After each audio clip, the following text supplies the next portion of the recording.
Ces derniers temps, je lis beaucoup de livres spirituels, alors que je suis très cartésienne à la base. Et bizarrement, ça me fait du bien. Parce qu'en fait, pour t'expliquer, si t'as pas suivi, depuis quelques semaines, je me suis lancé le défi de changer ma vie avant 2027.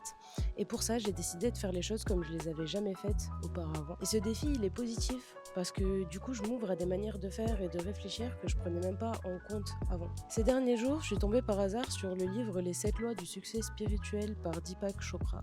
Je l'ai lu assez rapidement parce qu'il n'est pas très long, mais j'ai réalisé à quel point c'était à l'opposé complet de comment je fonctionne d'habitude. Pour te résumer les différentes lois, en premier, tu as la loi de la pure potentialité qui demande à ce que je me rapproche de qui je suis vraiment au fond de moi.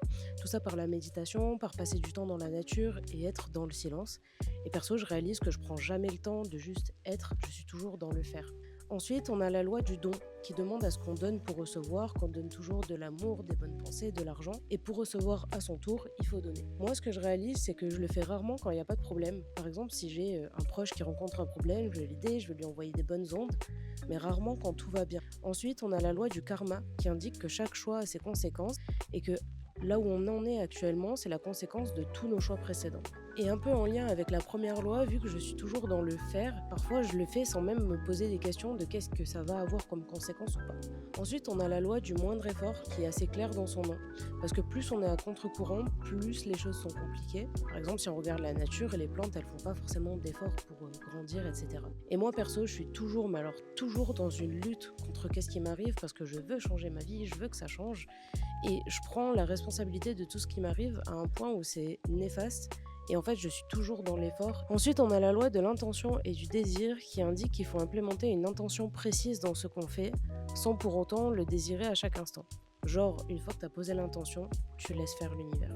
Et perso, je suis à l'inverse total, parce que tout ce que je veux, ça tourne dans ma tête H24. Je me mange l'esprit à essayer de le faire, de solutionner, de résoudre, et je suis plus dans le désir que l'intention. Ensuite, on a la loi du détachement qui dit que l'incertain, c'est le seul chemin vers la liberté, parce que être dans l'incertain, c'est être dans l'infini de possibilités, et du coup, il faut laisser les choses se faire. Tu dois t'en douter par rapport à tout ce que j'ai dit avant, mais je laisse jamais place à l'incertitude, puisque je suis toujours dans le solution, problème, solution, etc. Et enfin, on a la loi du dharma qui indique qu'il faut trouver son but dans la vie et se plonger à fond dedans. Et moi, perso, j'ai toujours aucune idée de quels sont mes talents particuliers, ceux qui vont vraiment contribuer au monde.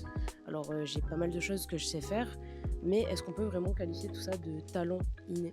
Bref, j'ai envie d'essayer cette philosophie. J'ai envie de voir si changer radicalement ma manière de penser et d'agir, ça va en fait apporter des résultats différents et peut-être plus de sérénité dans ma vie. Donc je vais essayer et puis on va voir.